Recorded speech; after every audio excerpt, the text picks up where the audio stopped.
I think about violence all the time. I know a lot of guys that when they do get on stuff, they are more violent. I'm not as smart right now, and I can feel it. Despite how intelligent Mike is, he hasn't stopped abusing steroids. What is the deal with like trend? Like, why is it so powerful? All of its effects are like above the neck. You can hypertrophy parts of your brain. You're off everything?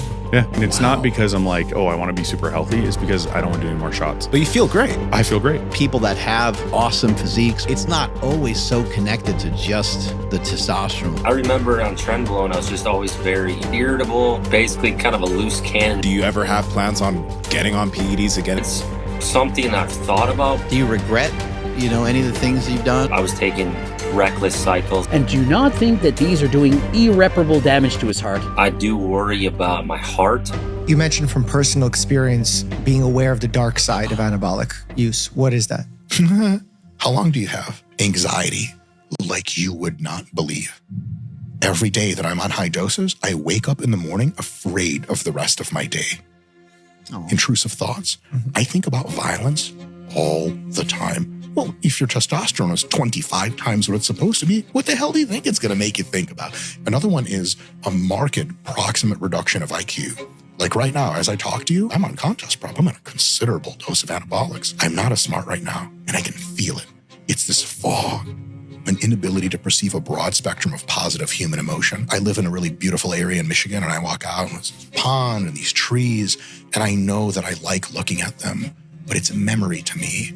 I go work out every morning and I look at the pond and the trees and I'm like, like all I feel is rage and frustration and anger. That's my daily life. You mentioned Got a great voice. He's a great voice. And he's so descriptive. I love the way he speaks is just, he grabs you in. But that's scary. Yeah, saying he's afraid of the day, that's no joke. Like that's got to not feel very good. I've been on steroids for so long, it's hard for me to like remember, what the beginning was like, but I don't ever recall or remember feeling like scared or anxious from them. Even when you were on, your high powerlifting doses? Yeah, I don't think I personally had that reaction. I would say that bodybuilding preparation boosts you into a like stratosphere that is probably unlike anything else. It's nothing like I've ever experienced before. It made me kind of cold. It made me like towards my wife. It made me kind of shut off a little bit towards her. Obviously, it negatively impacts like your sex drive and a lot of those things. And so, it'd be like I'd be getting up, 3:30 in the morning to like go train with Mycotren or whatever at Gold's. And I was just like, she's like, where are you going? I'm like, to the gym, and same thing when I came home, like, what are you doing? Like cooking my meal, like it just didn't have that same soft spot that I normally had for her. But I think that most people, and I think that might even happen to natural people. The diet, like right? you were lean, you were eating less right. calories. You were on a mission too. That's what I think. Yes, that's what I think is happening is that you're, so I'm not going to, disclude that what Mike is talking about, his experience with anabolics is, but I also think sometimes when you're on a mission, you're preoccupied, so you could even say while you're in prep or when you're training really hard for something that you could also potentially be dumber because your mind is kind of somewhere else. But steroids are really interesting because they can put your mind into all kinds of other things. We know that testosterone can make someone horny. Oh, yeah. And so the intrusive thoughts there of like thinking of porn or thinking of masturbation or thinking of God knows what the hell you're thinking about, Dude, I just want to say, I would be so fucked if I was on test. Well, just think about how preoccupied is your mind on sex when you're 15. Even now, right? I'm in a fog. I think the men, ass. Yeah, the men listening right now, they're like, I can relate to that every day. If we're talking about sex, yeah, I'm just in a fog. Like, oh, what'd you say? Like, totally forgot what you were saying. I was picturing putting my dick. No, I remember. Oh God, I do. Yeah, honestly, if I did test, man, none of the relationships I ever had would have lasted. Just because like if I'm already this horny without it, I would be a menace without. You don't need any help. Don't need any help. But it is interesting. Like I find it interesting that like even on the stuff you did, because you've mentioned on this show that you've done some high doses of stuff that have you ever even had any type of like scares? Like, okay, it didn't affect your mood, but have you ever like done something you're like, this doesn't feel right? Have you ever even had that kind of anything? I guess like, other, medical things that I've had. Okay. Like for a little while I was waking up pretty early and I was doing some boxing and stuff for a bit. And I was getting like these weird cramps, but they were on my left side and they were like my chest. Okay. And so I went and got a bunch of checkups and stuff for that. It turned out to not be anything, but something like that happened and you're like, well, maybe this is from, Yeah. But even then, I wasn't using a lot at the time, but it does make you think like, oh shit, like maybe my time's up. Maybe it's time for me to pay those debts from what I was doing previously. So things like that kind of do creep into your head a little bit. But in terms of like experience of, I guess like I guess I'd have to say like by nature, I'm not a super aggressive person in the first place. So maybe it just gives me like a little bit of aggression, which is like needed, right? Like it's kind of nice sometimes to have a little aggression, but in terms of like hate or anything like that, like I just don't have. Just like a normal teenager, I think I had some of that when I was young, but I don't have any of that in me anymore. Yeah, that's kind of like what the I'll say cop out is, right? When somebody is, I'll just say like pro, like whatever it is, right? Anything with a needle that you put inside your body that's not supposed to be there or not originally supposed to be there is like, oh, it's just going to make you more of who you already are. Yeah. But for you, like, I mean, you were already chill and yeah, you were chill, but do you know what like your testosterone levels were before? Because you were really jacked at like 24 years old. Like, I mean, like way better than a lot of people who were on stuff, myself included, that like you wouldn't think that like, oh, this guy is natural. Like that's how, you're good your physique looked. So I'm curious, like, did you know about like your testosterone levels then versus once you finally got on stuff? That's a good point because I did develop a lot of strength and did develop, somewhat of a physique. And I think that there's, I think for people listening, I think it'd be really wise if you're a young person or you're just a person that's never gotten your blood work done and you're ever even considering, whether you're considering steroids or not, it would be good to get a snapshot of like what is going on with your testosterone. I think testosterone's a little complicated because I think that people that have awesome physiques or people that are able to express themselves in sport and do amazing things, it's not always so connected to just the testosterone levels. We've talked before about Sean Baker, how his testosterone levels, you'd look at that guy and be like, it's 1,000. And if you guys don't know who Sean Baker is, he's like 6'4", 6'5". Yeah, and he's 56 or 57 years old, and he's out lifting 500 for reps. 500 for reps. He's doing all kinds of crazy stuff. Now he's working on like doing sprints and stuff, and he's just doing jujitsu also. He's an animal. He's an animal of an athlete. Yeah, and all he eats is meat. So you're like, yeah, he's got probably like a gram of test running through his body at all times, but he's a natural athlete, and I think his testosterone level is like 300. Something. Yeah, something like that. I mean, that doesn't seem high. Yeah. You look at the guy and you'd be like, his test has to be at 800 something, like 800 something. And it does make you wonder how important the number is. And then there's like, there's your regular testosterone and then there's your free testosterone. Sometimes people say that those matter a lot, but I think there's way more going on than just that. I think that it's a cascade. And I think for someone like yourself that is a professional natural bodybuilder, I think there's a whole cascade, a whole sequencing of your hormones. Maybe not any one particular hormone, kind of like bodybuilding. Like you don't want to just have big arms. You want your arms and your legs and your hamstrings and your calves. You want everything to kind of match up. And I think that's what happens in the body of some people where you're just scratching your head. You're like, there's no way. That guy's got to be on stuff. Or that guy's, just so strong and this and that. And we try to equate it to testosterone. But I think to try to equate it to just testosterone is a big mistake. Or along with that, or somebody gets their blood work done. And I was actually just messaging somebody who's in a Discord server about this. He's 30 years old, 30 something. He got his blood work done. His test isn't super high. And he's like, I'm pretty sure I need to get on test. So you get your blood work done, you see that low number, and then you're like, maybe I need TRT.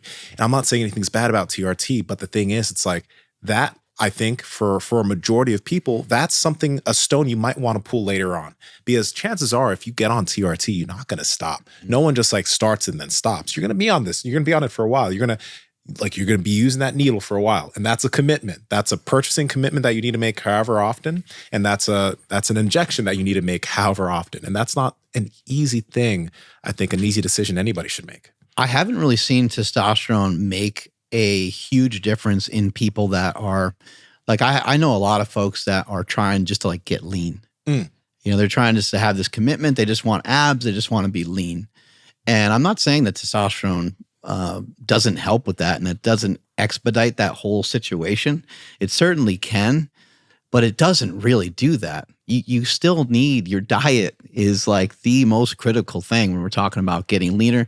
And obviously sometimes certain genetics, certain upbringing, the things you did when you were younger, your environment, like there's a lot of things that could be connected to that. But I think that a lot of people think I'm going to get on testosterone and I'm going to look like, Callum Von Mager, or I'm going to look like Larry Wheels or something like that. And it doesn't work that way. It's not going to be something that's going to lean you out. In fact, I've seen people get fatter taking testosterone, especially in powerlifting.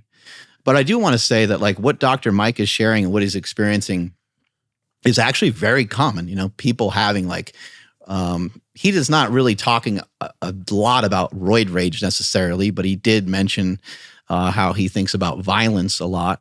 And I think that violence is on the mind of a lot of men because you're thinking about like protection and stuff like that. So like when I walk down, occasionally you just have intrusive weird thoughts, right? I think that's pretty normal. I don't think I'm the only weirdo that has intrusive weird thoughts that you shouldn't have. But nope. When I'm walking down the street with my daughter or walking down the street with my son, especially when they were younger, I'm like, I'm going to fuck this guy up. Like if something needs to go down, I got this giant water bottle, smash it over, you start to kind of like think of these different things. So I think some of that is normal, but I know a lot of guys that when they do get on stuff, they are more violent and they are way more aggressive. And that's something that you should really, you guys can think of certain people that we've worked out with before that have a shorter fuse, right?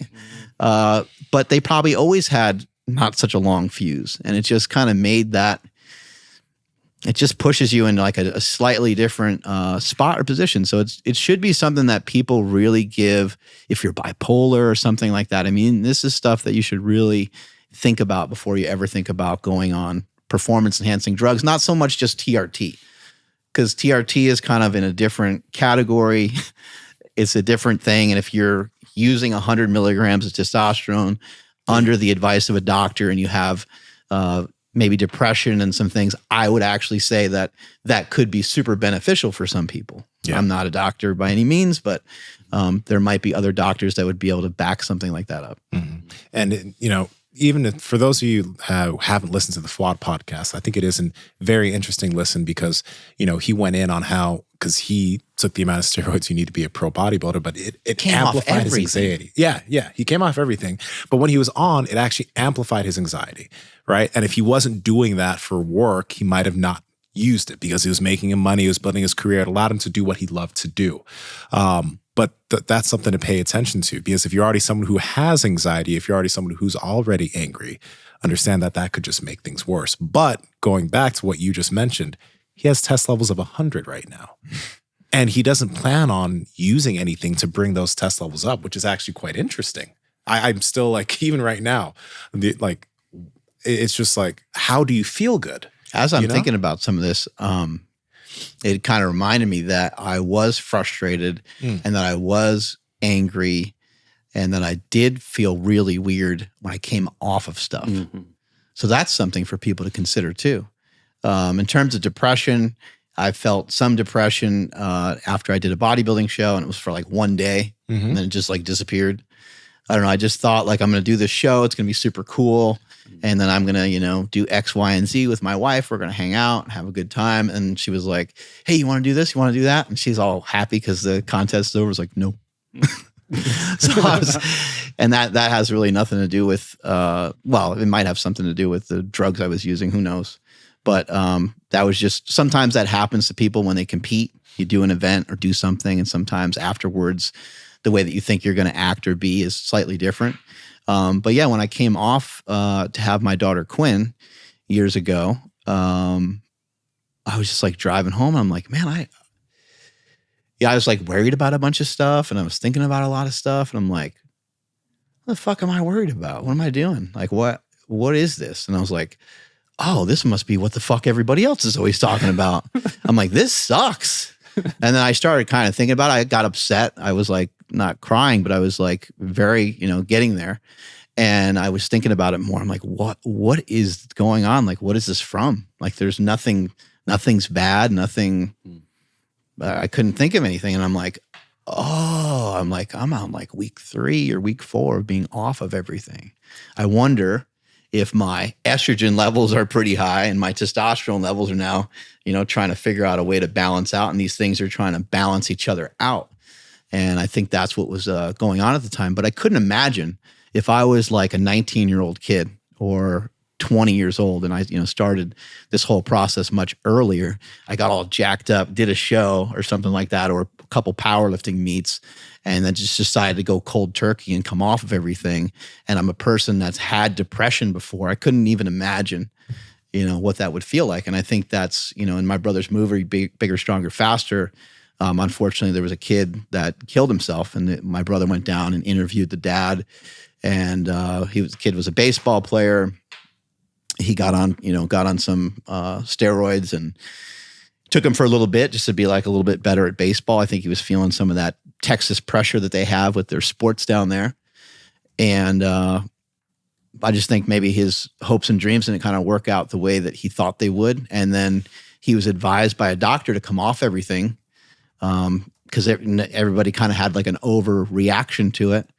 And the kid ended up killing himself. Now, I don't know if they would have had a different outcome any other way, but looking at that situation now and knowing what I know, I would never advise someone, especially anyone that has had previous bouts of depression, to come all the way off cold turkey out of nowhere. It might be too much. Yeah. I hadn't even considered that, but yeah, if you do, have, I don't know, let's say like your physique isn't where you want to be. You have kind of gone with, ups and downs with your body and stuff. And, your like depression levels rise as your body fat percentage rise and that sort of thing. And you get on testosterone. It takes the exact same thing to get in shape on or off testosterone. Right. Well said, yeah. And if you don't do the things on or off testosterone, you are not going to get that physique that you're seeking. You have to do the stuff on or off testosterone. And if you take this stuff, now you're injecting something and you're like, it's not working. It's me. Like, I can't figure this out. Even when I'm taking stuff, and I can imagine like how crappy that would make you feel. So I've never thought about that. That could hit somebody very hard. Well, just a big roller coaster of doing some of these competitions that people do, and they take performance-enhancing drugs. They bring their body fat levels way down. What a bodybuilder considers to be fat is crazy. You know what I mean? Like a bodybuilder will look at another bodybuilder. A guy will peel off his shirt, and the guy will be like, "Dude, you ain't ready. Like the show's 6 weeks away. Like you're a little behind. We got to up the cardio, bro. Like you're a little chubby." And you see the guy, and the guy is shredded. You can't make sense of what anyone's talking about because you're like, I've never really even seen anybody with that low body fat percentage. But it's just wild, what they're expected to do on stage. Can you play that a little bit of that Larry Wheels video that we saw, just the beginning part of it? Because I think this falls in line a bit with what we're talking about here. This guy's big. He's huge. In a video saying, I stopped steroids. And I had, as of 3 months ago, relapsed and gone back on a full steroid cycle. You don't say. Now, the reason why I stopped in the first place, for those who didn't watch the video, is to stop compromising my health, to ensure that I can have a happy, healthy marriage with my wife, and to focus more on my business. being PR and now the gym. All right, pause. So this is an interesting video for you guys to go check out. But in essence, Larry said that he went back on steroids because he had this other goal to bring some more eyes to his brand by doing a bodybuilding show. And to do that show, he'll need to get back on. But he, initially he was getting off so that he could, get healthier and stuff. Was he trying to do a bodybuilding show clean? No. Okay. No, that's why he relapsed, because Gotcha. he needed to take PEDs to do bodybuilding, right? But he ended up not going through that goal because he's like, he didn't love bodybuilding like he loved powerlifting. So he's stopped doing that. But this is kind of one of those things where it's like, again, if you make the decision, it's like, I think kind of like what Andrew's talking about there. When will it be enough? Because like, one thing you got to wonder is if you're getting on not just TRT, because I think TRT is kind of normal now. I still think more people should think hard before they do TRT, but it is more normal. TRT is like the entry level thing. But if you do make the choice to get on steroids, you got to wonder, what is it going to take for you to get to your goal? How big do you need to be? How much muscle would you want to have? What is the goal? Because it's like getting on a lot of PEDs, like Larry just said there, in a very responsible fashion, it's not healthy. He wanted to get off for his health. And a lot of these guys like Dr. Mike, Greg Doucette made a video where he was trying to tell Dr. Mike to get off of steroids because Dr. Mike has the big goal, and I'm talking about Dr. Mike Israetel. He has the big goal of getting his pro card. That's apparently something he's always wanted to do. So, I mean, you can't tell somebody to not go towards their goals, but there's also a big genetic component in bodybuilding. So it seems like he's just going towards this goal with a bunch of anabolics, even though he might not have the best genetics for the sport, because he's never going to reach the top of the sport. But even getting a pro card in and of itself is a very difficult thing. So it's like, how hard are you going to take this before like you call it quits? He's 40 something years old. Yeah, bodybuilding has a certain aesthetics to it, right? And it's a genetic game more than it's a skill game. Yeah, it's a huge thing, and not even necessarily genetics, but just like almost like epigenetics, like your environment previously. What did you do previously? I think for myself, it would just be hard to get that V-taper that a lot of professional bodybuilders get. Now I could build that out, and I could have a wide back and giant shoulders and like a smaller waist, but that'll be harder. And I think Israetel has just a very powerful build. Like he just looks like a fucking ass kicker to me. He looks strong, and he is squatty, right? Yeah. And he doesn't have the physique of somebody like an Arnold, who's got the longer limbs, who's someone that's taller, right? And so yeah, it is really difficult. But I think that the value that it brings to chase down your goals is a huge thing. And people are doing that to their detriment all the time, to their detriment of their wife, to the detriment of their kids, to the detriment. So I guess when we look at it and we don't have maybe the same perspective, we just look at it and we go, man, that guy's going to have a heart attack. What's he doing? Why is he doing that?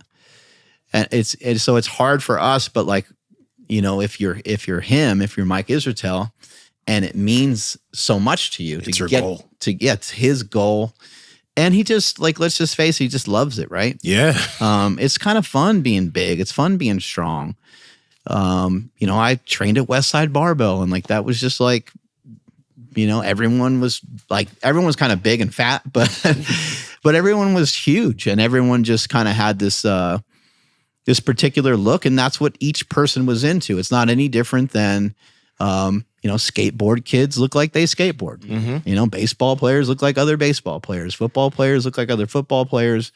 Bodybuilders, especially like a pro, you could spot them from a million miles away, almost not necessarily just the physique, but the clothes, the fanny pack, the this, the that, like the walking around with the water bottle, like it's a whole thing, right?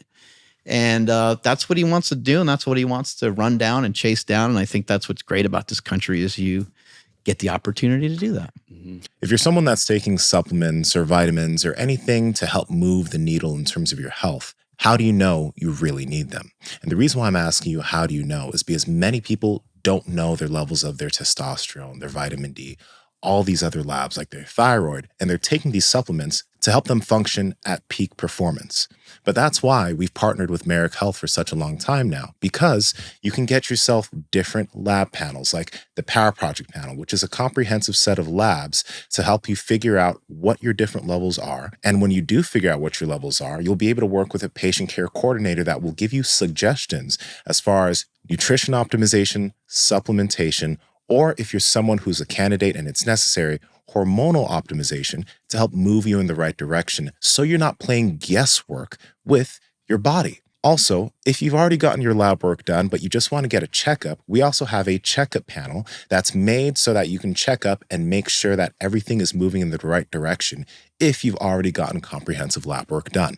This is something super important that I've done for myself. I've had my mom work with Merrick. We've all worked with Merrick just to make sure that we're all moving in the right direction and we're not playing guesswork with our body. Andrew, how can they get it? Yes, that's over at merrickhealth.com/powerproject. And at checkout, enter promo code PowerProject to save 10% off any one of these panels or any lab on the entire website. Links in the description as well as the podcast show notes. Something else that happens when you get wrapped up in chasing down your dreams is that you tend to justify what you're doing. Especially with an addiction, like we can just say like fitness is kind of an addiction. If you're going to be a pro bodybuilder, like I don't know what else to call it, but you're hustling around with, you're hustling around with all your meals and you got them in a bag and you're doing so many different things each and every day to make sure that you're lined up to do the absolute best. And you have to be like, everyone's a little different, but you have to be like at least semi-neurotic. To handle it, right? Mm-hmm. You need to like make sure that you have everything lined up every single day. And it's a really interesting and crazy task, but I would say most of the bodybuilders that I know, that not everyone wakes up like insanely early, but a lot of bodybuilders wake up pretty early to kind of get a good jump start on the day. Yeah. Not everyone's doing 5 a.m. cardio, but a lot of people are popping up right around 5 a.m. to kind of start their meal prep or make sure they're ready for the day. Bodybuilding is not a profession where you just have, tons of money, where you have the luxury of not having a job. So a lot of people have other responsibilities and they're trying just to make everything work around it. But when you're locked into an addiction, you are going to really start to justify, maybe not lie in the situation because you're not. But maybe little small lies here and there. How long are you going to be at the gym? Oh, I'm just going to be there. It's going to be a short workout. 60 minutes. Yeah, probably an hour at the most, and that's always 2 hours every time. I mean, minimum, right? Mm-hmm. So I think the justification. We all run into that. Everyone justifies certain things they do. And we know that we do them and we're guilty of it. And I think, when you get caught up in doing what Mike is doing right now, he's on a mission and he's just trying to make his dreams come true. Yeah. Yeah. I mean, what you were touching on earlier about being on that mission and the things that can come with it. I mean, RP strength, our Renaissance periodization is like the most, they have like over 2 million YouTube subscribers. Mike's a multimillionaire. RP Strength is like the top like app that you can get for like dieting and shit. Yeah. Like, does that all happen unless he's like, if he's not on this mission, does that all happen? Like, I know Nick Shaw is crushing it. He's an amazing, person to have and to be on that team. But man, it's tough to say. Like, I don't know. But what I'm getting at is it's like, I know he was talking about like sacrificing and all this stuff. And we can look at him and be like, dude, but yeah, you're multimillionaire. You're fucking funny as hell, dude. He's one of the funniest people. He's got a great personality. He along is with incredible. Being like, there's so many like aspects that he has that a lot of people would just, I don't want to say die for. They would really love to have. And he has them and he's like, more, and it's like, man, that drive, that he's a jiu-jitsu brown belt too.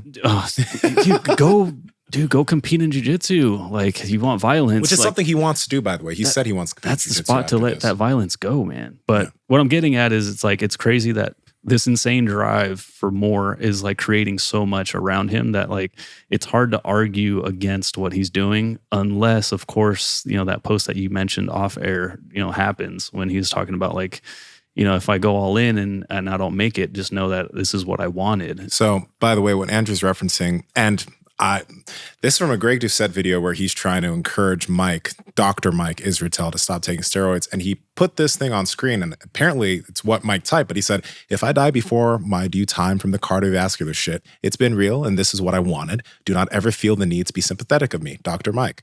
So if that's what he said, it just shows how driven he is towards this goal, which is a scary level of drive. Yeah. But then it's one of those things where he's applying this to bodybuilding, but you can see how this drive has been applied to what he does in his business and what he's done with RP. Like, obviously there's some good and some bad to this shit. Yeah, it's hard for us to say like what's right or wrong for an individual to do. I mean, I took things to extreme levels on, you know, in a bunch of different ways, like just getting so big and getting so heavy along with taking PEDs. At least in the case of bodybuilding, at least you can say, well, these guys are at least minimizing the calories and stuff. Like I guess you could say I don't even know if you want to say they're healthier, but they're probably healthier in some way than a power lifter that is, you know, really revving up their body weight along with their blood pressure, and along with just not the healthiest food. And so, you know, whatever he's doing, whatever mission or path he's on, that's the mission and path that I was on for a long time. I just don't think we have the insight. I think like we won't really have the insight until, you know, CT Fletcher has said this before on our podcast. He basically said something along the lines of like, when you're on your deathbed, you're going to regret all of it. You know what I mean? Like everything, you know, and that goes for everybody. Yeah. Like, you know, regardless of, you know, and maybe not everybody, but that goes for most people. You're going to be like, oh, I shouldn't have ate all those cheeseburgers, or I shouldn't have had all that beer, or I shouldn't have. There's going to be so many, you know, woulda, coulda, shouldas. You're not going to, if you're in pain and you're about to die, I'm sure that you're going to want to live longer. You know, say, man, I fucking regret that I blasted steroids for so long. Mm-hmm. But in his case, what Dr. Mike is trying to communicate is that he doesn't think that he'll feel that way. CBD every morning. And so he's on CBD. That is not a surprise. CBD can help with your anxiety. As you know, Dr. Mike talks about his crippling anxiety from using performance-enhancing drugs. CBD is something that helps mitigate these negative side effects from using steroids. And so you know what? It would be better than using CBD. Do you know what's better than that for helping with the anxiety? Not using the steroids in the first place. And so if you're getting anxiety from using steroids, my suggestion is to stop the steroids. So I take CBD. You know, the whole topic of steroids and steroids in the fitness industry, that's so interesting is that, again, this just has to be the way it is. The people that take steroids know that this isn't the greatest thing, but it's going to get me towards my goals, right? But then, like, you can also give the advice not to take steroids, and it's also true. Mm-hmm. Like, these things are both true. Right. You can have taken them and have seen great benefit in your life, your success, your business, but then it's also the best idea to tell people not to take them too. And the crazy thing is, like, how can you expect people not to want to take them? Yeah, right. If it's brought you so much, like you've done a lot, and steroids were a part of it. Greg's done a lot. Steroids were a part of it. Dr. Mike's done a lot. Steroids were a part of it. It's like, goddamn, these steroids be looking pretty good right now. Right. It's interesting. I'm trying to think of other things that are similar to that. Well, in music, right? You got, Eminem with mushrooms and weed. Yeah.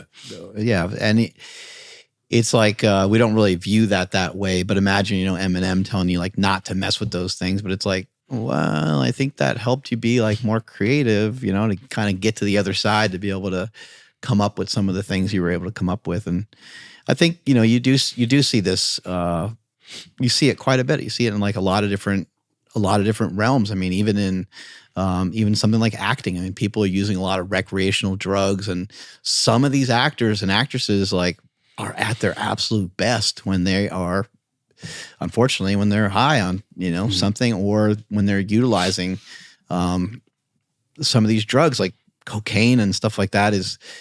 It's a performance enhancer.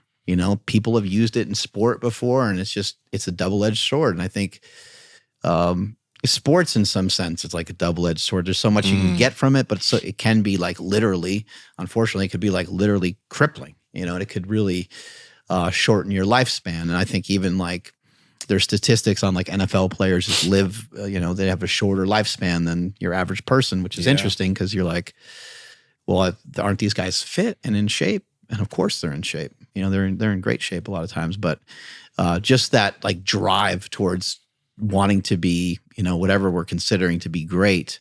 And that's what ultimately killed my brother, Mike. He wanted to be more than what he was. What he was not good enough for him. He wanted to, whatever he thought better of that would be, that's what he wanted to be. But I don't think it would have mattered if he made it, because I don't think there would have been he would have never been like, yeah, like, hey, I did it, you know? Yeah. He would have never even given himself the credit, I don't think. So, you know, feeling just really good about yourself is a real key ingredient to all this. And, you know, I want to touch upon something with Larry Wheels, because I love Dr. Mike Israetel, and he is one of the better guys in the game when it comes to like YouTube and the fitness stuff that he's doing and the bodybuilding that he's doing. But Larry Wheels is like he's one of the all-time great strength athletes that we've ever had on this planet. Like Larry Wheels is just different. Yeah. I'm not in his category. Dr. Mike is in his category. I mean, I would put Larry Wheels up there with anybody. I'd put him up there with, I'd put him up there with, you know, any of the great previous Mr. Olympia winners, Ronnie Coleman, Arnold, all of them. Because of what Larry Wheels is so ridiculously amazing, and he barely even cares about it. Now, I don't mean that as like a knock. I don't mean that as like he's not committed to it, because he is very committed to it. But like he only did powerlifting for a little while, and he broke like all the records in powerlifting. He broke all-time world records that were held by people that were gunning for those numbers forever. And he could have taken it farther. And he just came in and he just annihilated a lot of these records. Yeah. And he just kind of, you know, seemingly kind of came out of nowhere. I mean, so he's on a level that is like, it's just, I don't know. It's just, so for him, I could see like where he is so attached to this persona that he has built and he has shown people. It's like, yeah, how does he walk off into the sunset as Clark Kent? You know what I mean? Like, how do you put on like these little glasses and like walk away from it all and be, you know, smaller and like, you know, quote unquote, less than what he was or what he is? And I think it's awesome that he's, you know, mentioning like putting time into like the wife and all that stuff. But I put up a post a couple days ago. It was of Metallica. They were in Germany, probably like 2 decades ago. They played in front of 1.5 million fans. It's supposedly the like, you know, biggest down there to the left there. It's supposedly the biggest assemblance of like people for any sort of like music fest or whatever. What? 1.6 million? No way. But 1.6 million people? Isn't that wild? Yes. It's like literally unbelievable. Or Russia. Sorry, it's in Russia. Wow. Yeah, so there's 1.6 million people. It was a few days later, James Hetfield goes to his home, and all his shit is on the front lawn. You know, right back to reality, right? He had a drinking problem, and you can kind of figure out the rest from there. But, you know, to try to like live a normal life when you are a rock star, you know, when you're someone of that stature, and unfortunately, we don't put as much value into our strength sports, because Larry Wheels should be like James Hetfield. He should be on that pedestal. But, you know, it's just interesting because I don't know how Larry Wheels like tries to figure out a way to be like normal. I don't know or pretend to know all the different things he's experienced, but what is he, 25 or 27 or something? I think he's 30. He's maybe like 30 years old. Yeah. And I mean, he lived in Thailand for a pretty long time. That's where he's living, right? He's in the US now. Or Dubai or something like that. Dubai. Right? Yeah, he was in Dubai for a while. He just grew up with like an interesting life. You know, he like barely went to school when he was as a kid. He's 29. Yeah, he's 29 years old. He's experienced a lot of stuff. So it's like Sagittarius, just like you. It's like, how does a guy like that, like, just have, wife and kids and like just be normal after, again, I don't know all his experiences, but I can only imagine what they would be. Yeah. Yeah. I mean, I'm trying to think of like equating, like somebody that does steroids and they're telling you not to do steroids, but they have a shit ton of success. I maybe like as a business owner, right? Like a successful business owner is like, yeah, like I have like, we'll just use Mark as an example, like awesome life, but like growing up or on the way up, it's like, that's a lot of dedication. It's a lot of shit that you have to go through. And it's like, are you sure you're ready for that? Like, are you sure you want to go through all that? And then a more polarizing, I think that's the right word, would be someone like Johnny Depp. Like he can't go anywhere. Like he's screwed for life. He cannot do anything. He has to do everything privately. He cannot have a normal life ever. So then it's like, well, yeah, but he's Johnny Depp. He can do whatever he wants and blah, blah, blah. It's like, well, he still had a shitty ass, divorce. Yeah. And yeah, he has shitty ass. He's got a lot of money, but like he can't experience anything. Yeah, it is easier than what I mentioned. Like the steroid thing, it's anything that's like somewhat of a gamble. Even jiu-jitsu, it's like you see someone who's really good at jiu-jitsu who's taking it really far, and they're 60 something, and let's say they made a lot of money and they won a lot of competitions. They're telling somebody young to start jiu-jitsu, and that young person does it in year 5. They get their knee blown out by somebody. It's a gamble. You might make it, you might not, right? And most of the guys who start taking PEDs because they have this goal of the place that they want to be or the person they want to be, most of them won't get there. You know what I mean? Some of them will, most of them won't, right? And then the people who did get there, it's like, what else can you say, right? So it's a risk. It is a risk. It's a risk to your health and it's a risk to your long-term outcomes. But hopefully nowadays people have enough information, but it's more popular than ever, even though they have all the information. Yeah. But enough information, like even just on training, like following the information from Jeff Nippert and even Mike Israetel about hypertrophy. Cause it's like, hey man, if you go in the gym and you work on this, like you're going to get bigger, you're going to get stronger. And then if you work on that for 8 years or 6 years and it turns out you're like, well, it would be cool to be like double the size of this, then maybe you're a guy that's going to want to take performance enhancing drugs. I want to have a serious conversation with you about your balls, and I'm being serious here. On this podcast, we talked about a lot of things to help men improve the health of their penis because it's important. And your balls have very thin skin. This is true. You can touch them right now, and it's pretty thin. Women do a lot of things to take care of their vaginal health, and men, we don't really think about the things that we put right directly on our balls, like our boxers. A lot of popular brands out there have chemicals that are literally touching your balls. Think about this. When you're in the gym sweating, when you're at work sitting, when you're doing all these things could be permeating into your scrotum. Things like BPA, phthalates, pesticides, insecticides, toxic dyes, toxic fertilizers, formaldehyde, all of which could lead to and could exacerbate lower testosterone, erectile dysfunction, and potential infertility. That's why I've partnered with NADS. And NADS is made with 100% organic cotton and no toxic dyes.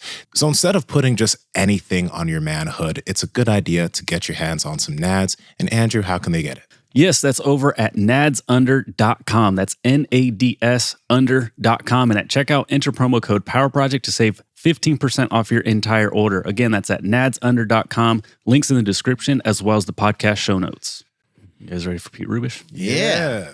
All right, so we're talking about steroids over here a lot, and we're talking about some of the recent videos that popped up with Mike Israetel, and Dr. Mike was talking about the anxiety and all the different things that performance enhancing drugs were doing to him, and hopefully a lot of people are aware of your story, Mr. Pete Rubish, that you were on performance enhancing drugs. You did over like an 800-pound deadlift. At a very young age, competing in powerlifting for a long time. And now you've come off everything cold turkey and you're running and you're still lifting and stuff like that. So maybe you could share with us some of your experience with steroids and anxiety. Yes. So I started taking anabolic steroids when I was 20 years old. And over the course of the next 9 years I took them, got very strong. Can't make any argument against how well they work. And as far as like anxiety and stuff, to me, I mainly experienced that on Trenbolone, where basically everything bad that I ever encountered happened on. Because to me, every other anabolic steroid felt pretty mild by comparison, and almost they didn't measure up. I didn't feel the side effects. I didn't feel the strength gains or anything like that. But I remember on Trenbolone, I was just always very irritable, very antsy, just basically kind of a loose cannon as far as that was concerned. So, being at the time working as a bouncer, there wasn't really a good combination, and it made the anxiety worse to an extent, because I was just very aggressive.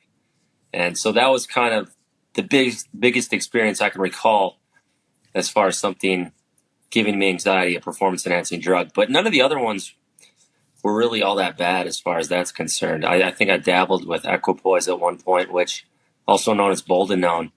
And some people say that can kind of give you anxiety. I never experienced that. But it was really just kind of Tren that was the main one that I reacted very strongly to. And then other things like Anadrol and even halotestin, which can also be fairly strong and give some of those side effects. I didn't really experience that on those either. I wasn't a strong responder to those. That's interesting. So let me ask you this, man.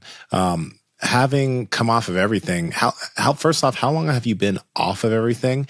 And again, being years removed from PEDs and your strength levels there, is there any aspect of you that misses that? Like, do you ever have plans on getting on PEDs again in the future for anything, or how are things looking now? Yeah, it was November of 2020 when I came off, so roughly a little over 3.5 years now. And it's something I've thought about before, but I've never seriously entertained the idea of doing so. And I kind of feel like at this point, people almost know me just as much for having come off everything as they do like the basement days and that sort of thing. So at some point, I want to become known again for my lifting, so to speak, and I want to get as high numbers as I can get drug free. And so that's basically where I'm at now. This kind of foray into running over the last 1.5 years has been fun, but it's kind of rekindled my love for powerlifting again. And I'm getting back into it, and I want to get, competing full power again. I haven't done that in 6 years, and just see how high I can take things drug free by kind of tying up all the loose ends I never did when I was on anabolic steroids. Like I never was serious about diet. I never was serious about recovery, about warm-ups, mobility, taking care of my body, being calculated with my training. And so I'm doing all that stuff now, and I want to achieve the highest numbers I can possibly get because I want to show people that it can be done. And I'm just reinvigorated with lifting. So, are you going to get fat? No, I because you're like 6'1", so you got to be a certain weight, right? Well, I'd like to stay in the 220 class at the highest, because I competed at 242. I would cut down from about 253-ish for most meets when I was on everything. And I'd like to kind of keep it sub 220 to avoid the sleep apnea and all the other stuff that kind of comes along, the high blood pressure. So I'm not going to give up running entirely. I'll run like two days a week probably. But lifting has become much more serious again. So, what about those food reviews? Any plans on sparking those back up? You had the best. Those were amazing. Yeah. You ever see that? I saw the pizza ones. Yeah, it was a pretty bad diet back in the day with the 4 cheese rice-a-roni and the beef and all that, and, donuts and candy and whatever. Yeah, probably not. I've tried to clean up the diet, like I said, actually eating protein these days, because I want to say this is the truth. When I was on everything and like competing a bunch, I probably wasn't getting more than like 125 grams per day of protein consistently over that time. Because to me, diet and all of that other stuff did so little compared to just training like all out and then taking the performance enhancers. So I didn't take like creatine or other supplements, protein powder. And nowadays I'm like trying to get the whole gram per pound of body weight in protein and do things properly. And I've noticed a big difference. So I don't know. I just want to like maximize the numbers that I think I can hit on nothing. And prove people wrong and then also show like what's possible. So have you it's pretty inspired other exciting. people to come off? Are you aware of that? Do you know if you like have people messaged you and been like, "Hey, I was on for a while and I came off because have you inspired some people to make different decisions?" Yeah, yes, sir. I've heard from a lot of people over the years who have a almost similar story, or they're trying to do so, and they come to me, you know, comparing like testosterone levels and such, and asking questions and all that sort of stuff. And that's been kind of cool to see. I mean, now that I'm going to be 33 years old in another month, I have my daughter. She's just over 2 years old. It's caused me to settle down, so to speak, in a way where I'm like, I need to prioritize my health. I need to be here for them. I've seen, you know, like friends pass away and such, and I just want to be healthy, but I also still have that passion to be as strong as possible. Like that passion feels as high as it's been in recent memory in like the last 5-10 years. So I'm excited to pursue strength really hard again, but I don't want to sacrifice my health at the same time. Like in a week, I'm going to get a coronary CT angiogram to actually take a look at what's going on with the heart. I've never done that. I've looked at all the other organs, look amazing.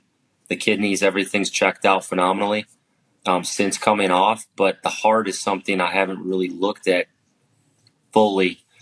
And then I also had that predisposition to heart attacks with the high lipoprotein (a) genetic marker. So I really want to look into that and see what's going on in there.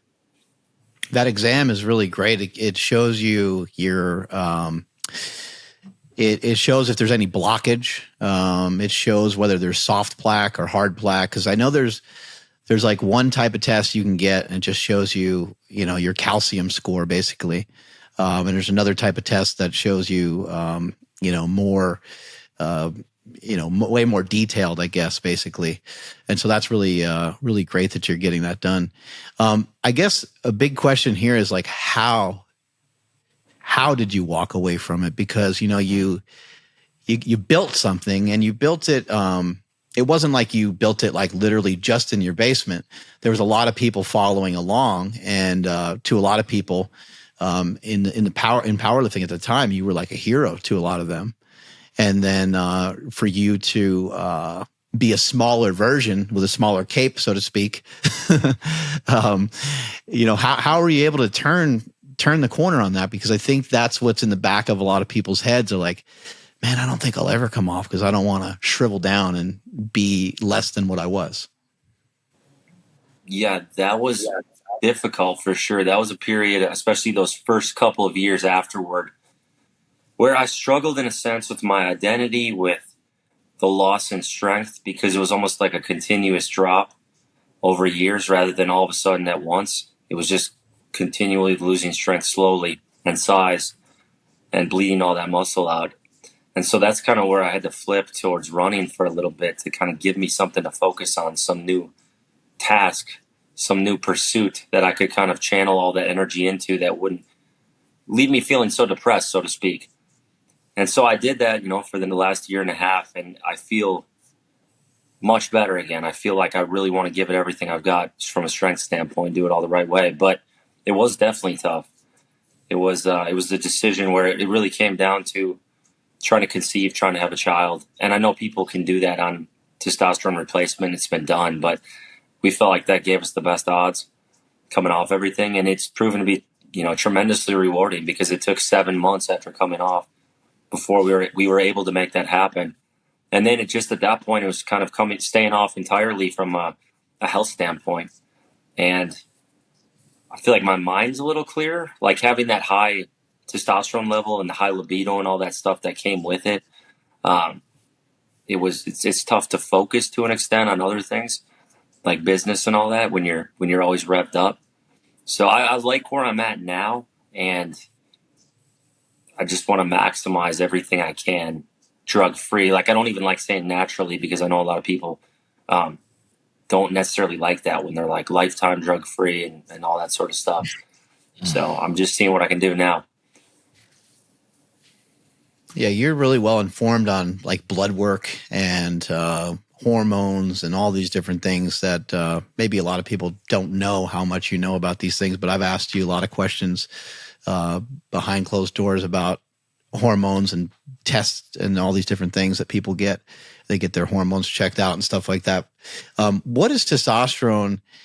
Like, it's interesting because there's some people that have low testosterone and they look amazing. They got tons of muscle mass on them. A Jeff Nippert and a Eugene Tail would be an example of that. Yeah, and so we see, and sometimes we'll hear, Dr. Sean Baker has like low testosterone levels. So we hear stuff like that here and there. And I think that for some reason, people are really attached to this idea of like, they just think that their testosterone levels have to be high for them to really do much of anything. But like, I don't know, what have you seen and what do you think is going on there when someone has low testosterone, but is still able to be very strong and still able to build a lot of muscle mass? Yeah, that's a tricky question because I've seen it in myself, even like to some extent. I'm surprised my physique's gotten to where it has with testosterone levels as low as they are, because the highest I've achieved since coming off was 500 nanograms per deciliter at one point. This last one a month ago was 404 was the test level. And that's with like running a stupid amount of mileage, 80, 90, 100 miles a week. But I don't think it's the end all be all. I think there's a lot more to that. So it's tough to say what exactly is like the science behind it. But I've seen plenty of people with relatively low or normal testosterone levels get super jacked. And it almost seems to play more of a role in strength. Like higher testosterone levels do seem to aid strength almost more than like the size component from what I've seen. And this is just purely anecdotal, but I've seen people get really huge being drug free or with a relatively normal testosterone level. And then it seems like once that strength, once we see the higher levels, strength takes off more and more. Yeah, each person, I guess, has their own goals, and then each person has to kind of decide the sacrifices that they might be willing to give up for those goals. Do you regret, any of the things that you've done, or are you pretty good with it and just trying to move forward the best you can from there? Yeah, I don't regret it because it kind of got me to where I am in life. Like, it's all part of God's plan as far as where I'm at and how everything is played out and what's going on now, the direction moving forward. But I think I do worry about my heart at certain times, which is why I want to get it checked out. I was never serious about taking care of my health during my 20s. And I think that's why it's like an overcompensation, maybe to an extent now in my 30s, because I didn't worry about blood pressure. I know it was always super high. I know I had sleep apnea that was untreated for a decade. I know I was taking reckless cycles and not, taking any ancillaries as far as like statins or anything to prevent cholesterol from getting out of hand, ApoB, that sort of stuff. So I didn't do really anything to take care of my health in my 20s. And now it's almost like I'm hoping that damage or whatever happened, I don't know the extent of it, can be reversed or can be minimized as much as possible. So I'm like doing way more now to try to take care of it. Cardiovascular exercise, diet, just making sure all the blood work's dialed in, all that sort of stuff. Staying lighter, being a lighter body weight. I know you know what that's like because it's a burden to carry around, whether it's muscle or fat. It's a burden to carry around that much weight, and it affects everything. So I've almost just reversed it, and I feel pretty good now. With, Dr. Mike Israetel, with him talking about all these issues that he has from performance-enhancing drugs, Greg Doucette has had a lot to say about that. And he basically is just saying, look, man, like, you're never going to be, a high-level pro bodybuilder anyway. You don't have the genetics for it. So he's trying to basically just kind of shoot down the dreams and just say, because you have all these side effects, or because you have the side effect of anxious and being scared of your day every day, you should probably just come off of it. What are some of your thoughts on that? Because you went after certain goals and certain dreams, seemingly maybe not paying attention to some of the dangers. Yeah, it's tricky. Like, it's hard for me to tell people not to do it when I did it. But at the same time, I definitely wouldn't like encourage it. I still worry about some things. Like I said, like the heart issues. I don't know if I have any. We're going to find out quickly, but it's a concern. It's definitely a concern, more so than anything. Like I think a lot of the stress the body's under when you're on them, maybe as far as like kidneys and liver and all that sort of stuff, I think a lot of that can be reversed or kind of it's temporary to an extent. I'm hoping it's that case with the heart, but the heart is really the one organ you don't want to play around with, and it's the one that makes me wonder what I've done or how things are looking in there. So sometimes that leads me to question, like, maybe I shouldn't have done that. But nowadays there's so much more info out there, and I think if guys are going to go down that route, you can do it in just a much safer manner, so to speak. Because even compared to 2010, there wasn't the amount of information on being safe with using them that there is now. So it can almost be done in that way. And that just didn't seem to be the case a decade or two ago. Pete, I'm curious about this because most guys that are in your situation would have just been like, okay, I'm on anything and my test is at this level. I'm just going to do TRT. So why is it that like you haven't even pulled the trigger on TRT? And do you think you'll do something like that in the future? That one's tough to say. I think it's more like the idea of seeing how far I can get with my strength and my physique with no TRT. It's almost like a personal challenge. So that kind of excites me to an extent because it's like I've never pushed it as high as I know I could have before I jumped on everything. And I want to see what I can do now and maybe set that example, because I do feel like a lot of people know me for having come off, but I'm not considered like that strong right now. And I want to get back to a point where I'm like, okay, people say this is a respectable level of strength, and it's admirable to try to attain that level, and it's possible. So I think it's something like that keeps me off TRT. It's what can I get done without it? So let's say you get the results back from that test and your heart looks healthy and fine. Are you going to think, whoa, I dodged a bullet, I'm glad I got through that, and you're going to remain off? Or are you going to think, okay, my heart's strong and now I'm much smarter? And I know you just mentioned about it being a challenge and stuff, but is that going to be a little bit harder to no longer, go back on PEDs if you get a clean bill of health and now you have the added knowledge of like how to potentially safely do some of these things? Yeah, I think I would definitely look at it like, wow, I dodged a bullet if it comes back clean. Because I know first of all, to be truly transparent, like I'm not expecting it to be a glowing report necessarily. Like I know I'm not trying to be pessimistic, but I'm just not, given my genetic history. And, I do recall this was 5 years ago, 27 years old. I had the calcium score thing done. And that was right after Dallas McCarver passed, because I had seen him all the time. He was at my gym and everything. And he was 26 or 25. He was like the same age as me or a year younger. And so I'm like, I didn't know enough. And I'm like, I'm going to get a calcium score to see. I'm kind of freaked out. And it was like a 2, which is low. But at the same time, I didn't realize at the time that if you have any plaque at that age, it's like not good.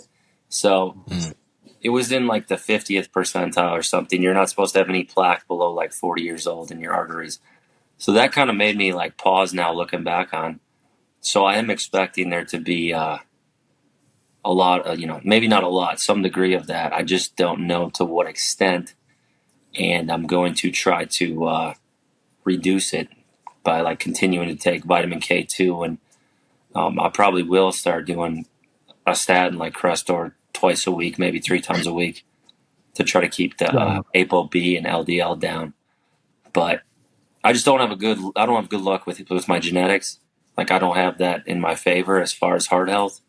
And I went pretty hard for a while. So if it's positive at all, I will think, wow, I dodged a bullet, but I'm also preparing for it not to be. So I'm glad you're bringing a lot of this stuff up because this is important for people to know and for people to learn. There are no drugs, there are no pharmaceuticals, and there's no known way to reverse plaque in your arteries. There's not any clinical, there's not any clean tests that they've done where they've seen people reduce the plaque. However, there are newer drugs nowadays, and there are things that, unfortunately, they all just basically sort of target your LDL cholesterol. This is just some of my understanding of some of this, and I'm not amazing with this information, but I know some of it. There's these other types of drugs that are, and I think I'm screwing this up, but they're basically called PKS9 inhibitors. I might be messing a letter or something like that due to my dyslexia. I might be mixing things up a little bit, but they're called something like that. And those things are supposed to not allow for any more, for any further damage to be done. And then I think what's supposed to happen is over time, some of the soft plaques turn into hard plaques, which if I'm have my information right, the hard plaques are supposed to be the ones that you actually want rather than the softer plaques. I'm not sure why that is. But I guess the real danger is for those plaques to kind of break away. And when those plaques break away and they like chip, then they will basically cause a heart attack because they will basically clog an artery, I guess you'd say. And again, I'm probably off on a little bit of that information, but it's important for people to know that are thinking about performance enhancing drugs or that are already on them. We could sit here and joke about it and laugh and be like, my blood pressure is a little high. And we could talk about, certain things, but your blood pressure being high means something that can kill you, like instantly, like that's something not to mess around with. But I think that people kind of go through their day to day with high blood pressure. It's pretty normal. A lot of Americans have high blood pressure. And that is very reversible. Like that high blood pressure is pretty easy. Not always, but a pretty easy fix usually. Someone just reduces the amount of carbohydrates. They get their calories a little bit better and like they're good to go. They drink water and they have some other disciplines that are pretty good. It's like, okay, well, you're good to go. But your heart is something that people need to really pay attention to. And so I'm glad you're bringing it up because once your heart starts to, maybe head in the wrong direction, all you can really do is like slow it down from getting worse, at least at the moment. So hopefully they continue to make better drugs, but hopefully us PED users make better decisions before we go diving too far into something that could do damage for a lifetime. Yeah, that's the one area that really scares me. And that's why I needed to get, to look into what's going on in there because we've seen a lot of people just in the fitness industry pass away from heart-related issues. So that's no joke. And I just don't want to play around with it anymore. And, there's been good steps, obviously, up to this point, but I'm taking it more and more seriously over time because I do not want to have a heart attack. Seen too much. It's amazing, it's amazing that you switched over to running and that you're able to run the distance that you're able to run and everything. And again, there's no known way to, to fix your heart, so to speak, but like you must have strengthened it to some extent. And I do know that like also, marathon running and the amount that you're running, that's something that, in accordance to when you get this test back, that's something that you're going to want to evaluate. You may never want to run to the lengths that you did and the speeds that you did because those, unfortunately, can be damaging to the heart too. Mm-hmm. And if you start going like, 10Ks and half marathons and stuff, way less damaging. But a marathon is like right at that brink, it's right at that kind of breaking point that can really fuck people up. Yeah, that's the irony of it is running to the extreme can also be very problematic. I was listening to a podcast with Dr. Kyle Gillette, and they were saying they were like basically saying you should not exceed a 10K distance if you're worried about your heart health, which is 6.2 miles. I do that every day. Yeah, we've taken that to the extreme, and they worry about the left ventricle hypertrophy and the left atrium hypertrophy from running, which can also is more likely to trigger arrhythmias and stuff like that, AFib. So that's also concerning because, even I've been running this extreme mileage. I had like a week of 102 miles. I had a week of 90. I had a couple weeks of 70 plus.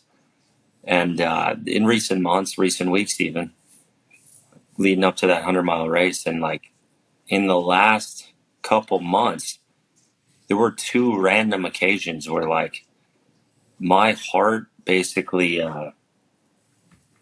like for 30 minutes wouldn't come down. And it was like almost like a arrhythmia AFib type thing, which had never happened in the previous years. I think it was a byproduct of all the running, which can happen. It was about like 100 beats per minute for like 30 minutes, and like nothing I could do to bring it down until that 30 minutes. And it could be completely nothing. It could be unrelated. But having seen that podcast where they talk about that with like ultra distance runners and the higher likelihood of AFib and all that, that definitely like made me a little nervous.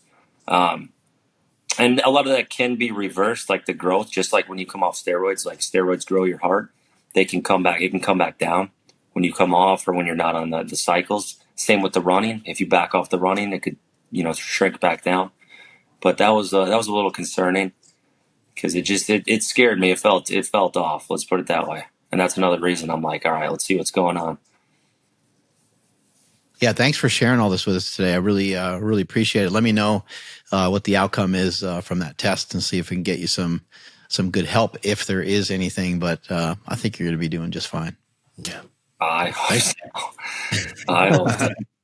You're like, I did a lot of Trent. I don't know. Well, you talk about the anxiety question. The anxiety now is like, what is my heart doing from all of the Trent and all of the drugs? Like, that's the anxiety. So maybe not necessarily when I was on them, but now I'm like, man, I am nervous about how things look. And it could all be good news. We'll see. But I don't know. How long did it take you to finish that 100 miles? Yeah, that was freaking brutal. So Jeremy and Brock, I know you know Jeremy, they actually finished. This guy did not. I never prepared in a million years to not finish. Like the mental state going in, that was never an option because I had trained so hard. I put like everything I had, every bit of me into the training. I mean, I pushed it so hard over the last year. Everything I had, like I did nothing but tons of hill work. And basically, it was like my first ultra and I was not ready for the things that were going to go wrong. So physically, I think I was in shape, but I was not experienced. Just like you go into your first meet a lot of times and you just do terrible because you're not ready for all the little intricacies. But the problem for me, like being quite frank, the biggest thing that probably ended the race for me, and I got 66 miles in before I had to call it, I could not stop going to the bathroom, number 2. Okay? Like I couldn't get it under control. Like it was, if you're eating nothing but pretty much gels, I got to mile 27 and things started going off the deep end, and I dealt with that for like 39 more miles where couldn't stop going to the bathroom because like it was getting painful. And this, it sounds so silly, but I'm like, no, this literally like ruined my race. Like I didn't have any Imodium. I'm like, please God, someone bring me Imodium. Like that's the one thing I need. And it was like killing me. So that was the main problem. There was a lot of cramping issues. I had 50 electrolyte caps over the course of that 66 miles, like 50. Wow.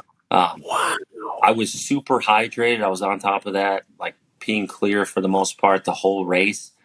But I was dealing with these extreme quad cramps in my vastus medialis and then hamstring cramps. I would just fall over. Like I couldn't do anything. I'd be laying there for 10 minutes trying to get rid of them. So that was another issue because my legs were like not used to that kind of mountain climbing. I'd done a lot of hill work, but you're doing like 3,000 foot climb in 3 miles. Your legs are smoked. And really like those were the 2 main issues. And then by the time I got to like mile 55, my feet were destroyed completely from blisters. And I should have had better footing, like Brock and Jeremy. Like, they had a pair of shoes they both wore. Like, they knew these things were good, and I just didn't. I picked their brain a lot, but they said a lot of it comes down to experience. Like, having seen the course now, if I were to go back, which I might at some point, it would probably be maybe a different story. But I got humbled hard. It was brutal. It was twice as hard as I thought it would be. I mean, it killed me. Those ultras are too hard. It's like a torture fight. Like, it's beautiful. You're in this beautiful scenic canyon and mountains, and there were probably 25 river stream crossings you had to submerge yourself in. And then there were also like constant shin deep mud. It was constant. It just kept coming all the time. And rocks and boulders you're climbing over. It's just so remote. Like, it was unreal. I was a zombie at the end. At like 66, I couldn't even think. I was being paced by Sam Okinola, the natural bodybuilder. Yeah. And I don't think we said a word for the last like 15 miles because we were so dead. Like, he's actually doing one in 2 weeks. So I'm going to see, he's going out to Montana. I'm rooting for him. I'm hoping he gets it done for us big guys. But we were like, there was like no speaking for 15 miles because the suffering was that intense. But he was an awesome guy. And he's freaking huge. Yeah. He's the biggest guy out there.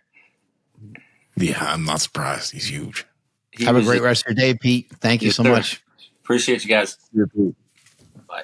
Being able to handle the stresses of your day, the stress of exercise, and being able to stick to your nutrition plan takes good rest and good quality sleep the night before. And if your mouth is opening during sleep, or if you're snoring, well, your sleep quality is compromised. That's why we've partnered with the best mouth tape in the game, Hostage Tape. If you have a beard, it's going to stay on. If you have a CPAP, it's going to stay on. This tape is not going to fall off your mouth like most other tapes do when you're asleep. And to enhance the way you breathe through your nose, they also have nose strips. Head over to hostagetape.com/powerproject where you can get a 3-month supply of hostage tape for only 65 cents a night.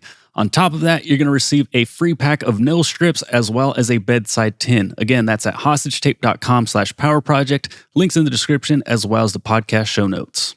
That was great getting an insight from Pete. Yeah. It was really cool to hear that. And then I wasn't really expecting to go into all that like heart stuff, but that was neat too. I think it really kind of gives people an idea of like, if you're considering this, you might feel like, oh, there's all this good muscle size, all this shit.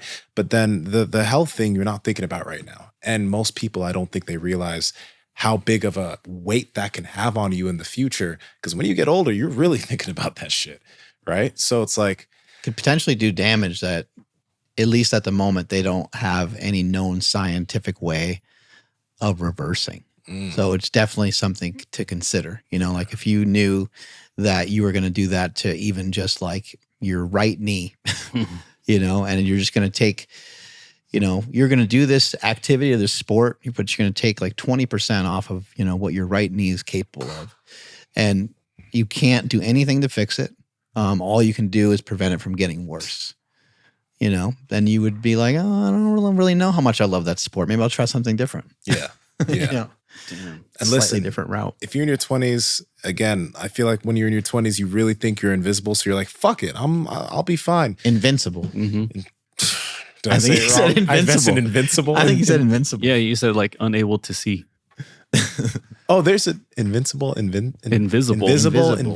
think he said invisible. He said invisible. Yeah. Huh. 20-year-olds think that they're see-through. Invisible. I guess, yeah. So anyway. Maybe they do. This is the only time we get to do this to you because normally... To be perfectly honest, I didn't even realize there was a difference. No way. No. I invincible, invisible, like I wasn't really thinking like... You might be bringing up a great point. Maybe it doesn't matter. No, it probably does. I just never... Because if you can't see the person, maybe they're indestructible at that point, Your brother's fucking full bore. Oh, really no. sent me.